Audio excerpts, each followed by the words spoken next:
Mga master, isa sa mga madalas pong reklamo na atin pong natanggap nito pong nagdaang school break ay tila halos wala na pong bakasyon ang mga public school teachers. Matatandaan po natin na July 7 nagtapos ang nagdaang school year. Pagkatapos po niyan, the following week ay nagsagawa pa ng end of school year rites, no? Yung graduation at sa moving up ng iba't ibang mga mag-aaral the following week after ng end ng school year. Pagkatapos, para nagkaroon lamang ng isang linggong pahinga at nagsimula na agad yung NLC. So talaga pong pagod yung mga guro. Kaya ang pangako po ng Department of Education sa ngayon po na school year ay guaranteed na magkakaroon ng isang buwan na straight po yun, walang activities ang mga teachers pagkatapos po ng school year 2023 hanggang sa 2024. Narito po yung isa pong pahayag ni Vice President and Secretary Inday Sara Duterte na nakunan po ng video, no? Credits po kay Ma'am Angel, no? Ilalagay ko po yung link sa TikTok account ni Ma'am Angel para pwede po ninyo ma-check, no, yung mga iba pang videos niya tungkol po dito sa updates ng Department of Education. End of school year rights was already included into the official school days of the current school calendar. So dili siya mogawas sa school days ang end of school year rights. We made sure that in this year's school calendar, teachers will have 30 straight days of rest during the break.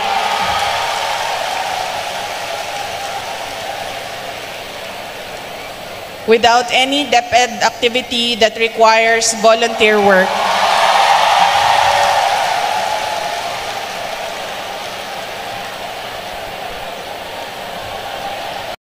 At yun na nga mga master, no, pahayag mula kang Vice President and DepEd Secretary Inday Sara Duterte. Pero of course hindi po tayo agad-agad na maniniwala, no, na wala namang black and white na nakasulat. Kaya binalikan po natin ito pong DepEd Order number 22 Series of 2023. Ito pong school calendar para sa 2023 to 2024 na school year.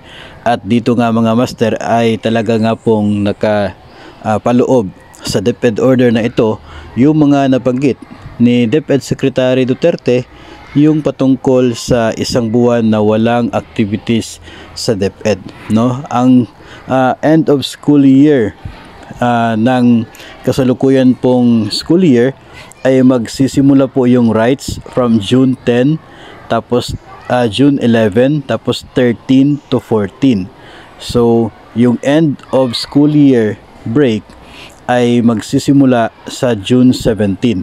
So totoo po talagang nakapaloob sa kasalukuyang school year yung mismong AOSY rights, no? Hindi po katulad sa mga nagdaang school year na natapos yung academic year, pagkatapos po ay doon pa nagsimula yung break, no? So yung break ay under PVP period. Pero sa kasalukuyan pong school year, yung end of school year rights ay kabilang pa po doon sa academic year ng kasalukuyang school year. So pagkatapos po ng rights ay doon po magsisimula na yung PVP period or long vacation ng mga guro. Ayon dito ay magsisimula ang break sa June 17. So dito po yung simula ng PVP period sa susunod na school year, susunod na taon. Tapos yung NLC ay magsisimula pa siya July 29.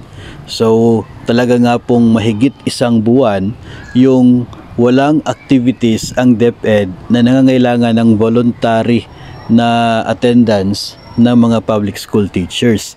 So ito yung sinasabi ni Secretary Inday na isang buwan, no, na walang disturbo sa mga guro.